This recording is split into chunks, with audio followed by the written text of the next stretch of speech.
In the vast ocean of Hindu mythology, there are tales of devas and asuras, heroes and villains. But some stories lie in between, stories of wisdom, power, and choices that define destiny. One such tale is that of Shukracharya, the brilliant guru of the asuras, the demons. He was no ordinary sage.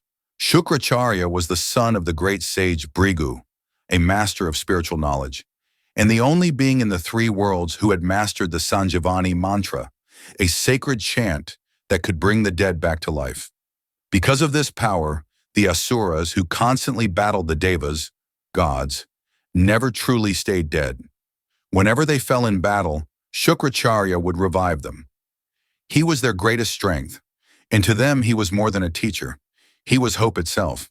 But despite being the guru of the asuras, Shukracharya was not evil. He believed that balance was essential in the universe, and often the devas had crossed the line of righteousness. He guided the asuras with wisdom, discipline, and a strong sense of dharma.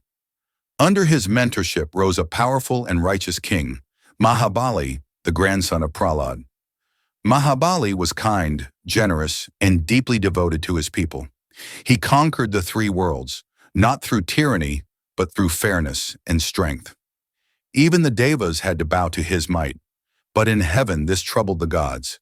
Indra and the devas, fearing Mahabali's growing influence, turned to Lord Vishnu for help. Vishnu, upholder of Dharma, agreed, but not with weapons or war. Instead, he chose a path of humility and disguise. He incarnated as Vamana, a small, radiant Brahmin boy with divine presence in a simple form. During Mahabali's grand Ashwamedha Yagna, a sacrificial ritual that kings performed to declare their supremacy, Vamana arrived at the court. As per custom, the king asked the boy what he wanted. With a calm voice and a gentle smile, Vamana asked for just 3 paces of land, measured by his own little feet. The court was stunned by the simplicity of the request. But Shukracharya wasn't fooled. His divine vision saw through the illusion. He recognized Vamana as none other than Lord Vishnu. He quickly warned Mahabali, "My king, this is no ordinary boy. This is Vishnu in disguise. He seeks to take away everything from you. Refuse this request? Think carefully." But Mahabali, noble and unwavering in his values, responded with grace, "Dear Guru, if it is truly Lord Vishnu asking, then I am honored. I have vowed to give whatever is asked of me. How can I break that promise?" Shukracharya was aghast. As a guru, he had taught Mahabali the importance of keeping one's word. But as the protector of the asuras, he couldn't allow this. So in a final attempt to stop the ritual, he used his yogic powers to shrink his form and enter the spout of the holy Kamandalu, the pot from which the ceremonial water would be poured to seal the vow. He blocked the flow, hoping to delay or prevent the offering. But Vamana knew. Smiling gently, he picked up a thin blade of grass and inserted it into the spout to unblock it. The grass, charged with divine power, struck Shukracharya in the eye. The sage in pain emerged from the pot, now blinded in one eye. It was a moment of defeat, but also realization.